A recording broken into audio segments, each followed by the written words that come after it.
तोंडात फोड येऊन ते प्रचंड आग जळजळ करत असतील, तोंड आले असेल तर करा हा घरगुती उपाय. नमस्कार, आरोग्यदाय आयुर्वेद या यूट्यूब चॅनलमध्ये आपले स्वागत आहे. मित्रांनो, ज्यांना रात्री जागरण करावे लागते, ज्यांना कामाचा प्रचंड ताण असतो, अशा व्यक्तींना तोंड येण्याचे प्रकार जास्त प्रमाणात जाणवतात. ओठाच्या आतल्या बाजूला, गालाच्या आतल्या बाजूला, हिरड्यांवर, जिभेवर आणि अगदी घशामध्ये देखील असे माउथ अल्सर आपल्याला बघायला मिळतात. हे माउथ अल्सर इतके वेदनादायी असतात की ते धड बोलूही देत नाहीत किंवा जेवण करणे देखील यामुळे अतिशय त्रासदायक वाटू लागते. तुमचेही तोंड आले असेल तर अशा वेळी तुम्ही हा आजचा उपाय केला तर तुमची या त्रासापासून सुटका होऊ शकते. त्यामुळे व्हिडिओ शेवटपर्यंत स्किप न करता काळजीपूर्वक बघा. हा उपाय बनवण्यासाठी आपल्याला आवश्यक आहे हळद पावडर. मित्रांनो, ही हळद अँटीसेप्टिक असते.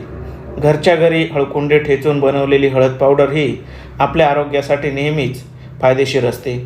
रोजच्या भाजीमध्ये आपण ही हळद पावडर वापरतच असतो, पण तोंड आल्यानंतर तोंडातील फोड आणि जखमा बऱ्या करण्यासाठी या हळदीचा आपण औषध म्हणून वापर करू शकतो. आपण पाव चमचा एवढी हळद पावडर एक वेळच्या उपायासाठी घ्यायची आहे. यानंतरचा दुसरा घटक म्हणजे मध.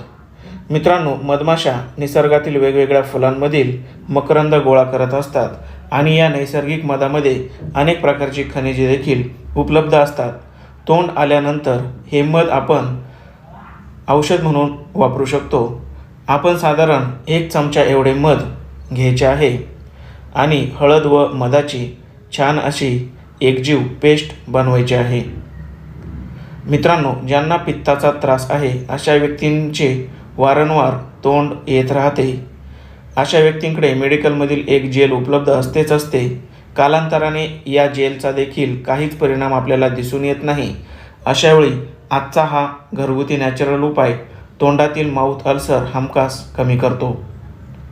हा उपाय करण्याआधी आपण चिमूटभर तुरटीची पावडर 1 ग्लास पाण्यामध्ये टाकून या पाण्याने चूळ भरायची आहे किंवा अगदी फक्त गुळण्या केल्या तरी चालतील.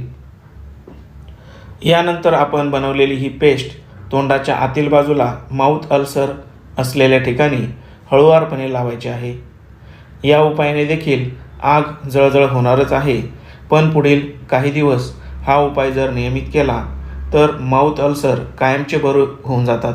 धन्यवाद.